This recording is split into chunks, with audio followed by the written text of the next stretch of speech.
welcome to another edition of The Buzz. It's another Friday on your program, The Buzz, the show that brings social media closer to you. Welcome this Friday afternoon. Wow, okay, it's been a rainy morning. Raining in most parts of Lagos, all right? That's for those of us who live in Lagos. I don't know where you're viewing from. If you're outside of Lagos, what is the situation like? Is it raining or is it dry? And then again, I have to mention that there's mad traffic out there. This morning, it was chaotic really, because of last minute shopping, you know, for the forthcoming Salah celebrations. Coming from my hood, I can report from that part authoritatively, and I can say that this morning was really hellish. A lot of people are on the road, a lot of cars are on the road, people are headed in the direction of where ram is being sold and where markets are located. So it will not be a bad idea for you to actually manage your movement today, especially if you don't have anything serious to do out there today, all right? It won't be a bad idea for you to actually just stay put wherever you are. Stay at home or outside is not funny. And I know it will get worse. Plus it has rained. And then in the afternoon, you're going to have more of that traffic and people rushing around trying to put, you know, last minute preparations into place. And that's just saying, all right? Sunday, I think, is Salah. All right, so our Muslim brothers and sisters will be celebrating, and that is the reason why it is what it is. Having said that, welcome to the show again. This is the Friday or the entertainment edition of The Buzz, and we're live on Galaxy Television. My name is Patience. It's always a pleasure to be here. Well, Jumoke, I don't know if she's going to make it to the show. She did text me this morning, you know, when the weather changed and all that, and she was like, it was already raining from her own axis in Lagos. She lives in Ikorodu, and that area, all right, when it rains, is quite notorious. But then she was like, it's a 50-50. Okay, so I'm keeping my fingers crossed. Let's hope she'll get to the show before we call it a day today. But like they say, the show must go on. So we're here, and we'll take you through entertainment stories that trended the course of the week. Before we get into the stories, let me quickly use this opportunity to wish someone who is very special, very dear to me, a happy birthday.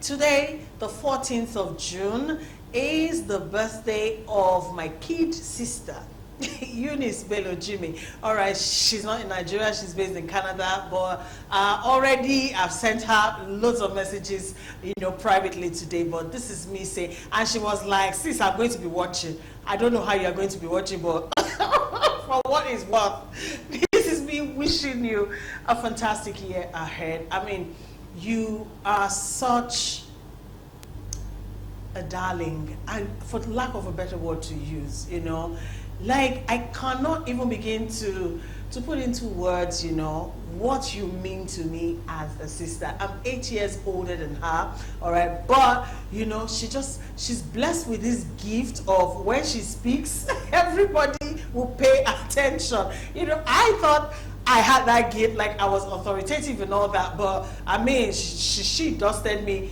in that regard, all right. She knows her onions, and that's literally in everything. When she's speaking, she speaks with authority, she speaks with knowledge, and even if you are far older than her, she can sit you down and talk to you respectfully though, but then she will point out certain things to you, and at the end of the day, you actually look inwards and check yourself and know that, oh, everything this girl has said is true.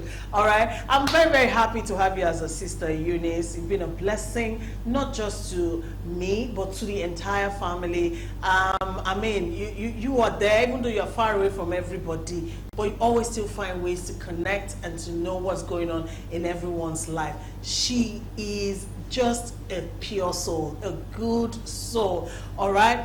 And even when she was facing the most challenging time of her life, years ago, about 8 years now, she had 7-8 years thereabout, she had an accident, a fatal accident on 3rd Mainland Bridge when she was returning back to work.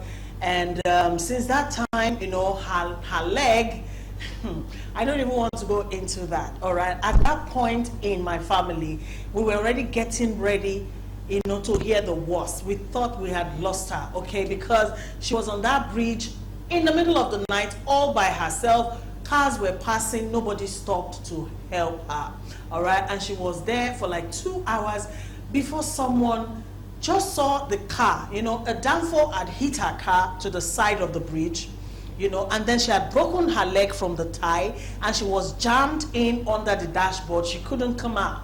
And she was there for like 2 hours until this good Samaritan, someone that knew us from nowhere, just came and, you know, parked his car and just came out to see, why is this car like this, and saw her bleeding. You know, in the middle of the night, I got that call, and from then on, it was just upside down, all right? Well, she had to go through a series of very painful and very near-death surgeries, you know, while she was there in Nigeria. And, you know, all that period, it was very challenging for every member of my family. I can just imagine the pain she has had to bear all those times. I recall one time I went to see her in the hospital. She had just come out of surgery, and then she looked at me and tears just started pouring from my eyes, and I told her, you know, I'll take your place without thinking, you know that, right? And she's like, I know, sis, I'm cold, cover me. You know, I didn't know whether to cover her with a blanket or to cover her with my body. I'm getting emotional. She's my kid sister. I love her so much. And today, even though you are not here in Nigeria, I celebrate you. You're a wonderful person. You've been a good kid sister. God bless you. God bless your children, your husband, and everyone, you know, whom you hold dear. Have yourself a beautiful day. Enjoy your day. Congratulations. All right. Okay. Let's come back to air. Sometimes I get emotional, especially when, you know, if you've never lost a loved one, you might not understand. If you have, then you understand why the ones you still have around you, they are very precious, okay? And you hold them tightly. Okay, if you're just joining us, it's not Emotional Friday, it's still Entertainment Friday on the show. So let's bring you some entertainment gist very quickly.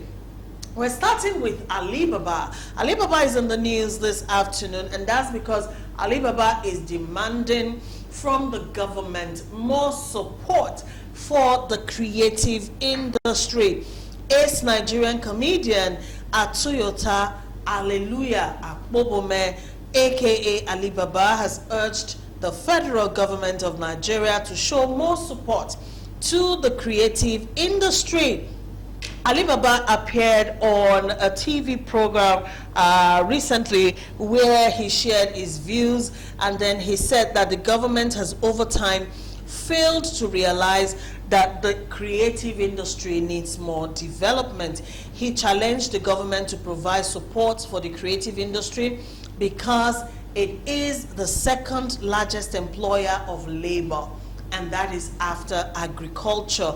According to him, the next largest employer of labor of youth, especially in Lagos, in Nigeria, beg your pardon, is the creative industry. You see, governments over time have failed to realize that this large industry needs development, needs support, and needs structure.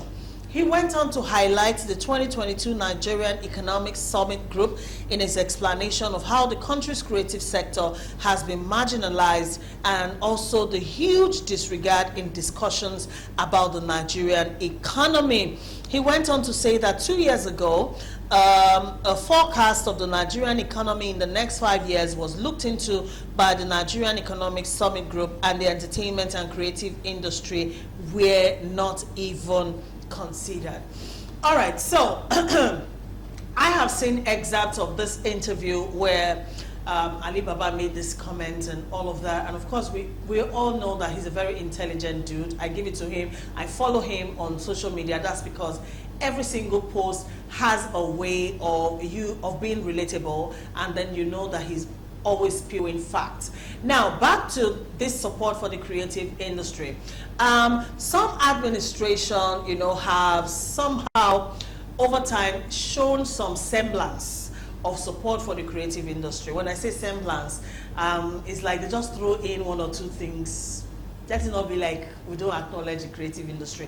I am yet to see an administration in Nigeria since I have become an adult Nigerian that actually have been able to see and recognize the potentials inherent in a creative industry and make that the focus of, you know, their administration. I don't think there's been any administration really like that. Like I said, it's all been like a semblance of, okay, we cannot be like, say we don't do anything. They do one or two things and all of that. Kudos to the former president, Goodluck Jonathan. Yes, he showed huge support for the movie industry when he was president. But really, that support he gave that time, I mean, where has it brought us now? Where is it now? So that's why I say nobody has really been that serious. Coming back to what Ali Baba says, if only they can recognize the potentials the creative industry has. I mean, you two by yourself, think about it. Let's even start from the start of this year. Those Nigerian movies that have gone to the cinema, have you heard how much money they are making at the cinemas? Let's just start from there, all right? Now, if you go to the music industry, look at our guys, look at what they're doing all around the world. Look at how much money they are making, all right? The Nigerian government is not tapping into it, and I'm wondering why too. Why are you not seeing the potentials? Why are you not doing things to support the creative industry so that it can give back to the economy and then we can all be better for it? I'm happy someone like Ali Baba is bringing it to the fore. I hope they will see it. I hope they will listen and do the needful. All right? The creative industry does need support. And only government can give it that kind of support it needs to transform our economy. It has that potential. It does. Please, let's look that way. Let's look that way. Really, it's a neglected sector, so to say, by government. There's no government budget for the creative industry, you know. There's nothing in the budget for it, really, okay? So Nollywood has even come far on its own, you know, by itself, and they have done a good job. We might knock them here and there for some errors. Well, it's not perfect, but our movie industry, they have done well for themselves. Also, our artists are those who sing, the comedians, literally everyone who is in the creative industry, everybody's pushing it themselves, and they have come a long way and they have done well. Imagine if government would just give them that support they need. Imagine the heights they can actually get to. I don't want to talk too much this afternoon, but I hope the government of the day is listening, and I hope they will do something to support the creative industry. Kudos to Ali Baba for bringing that to the fore.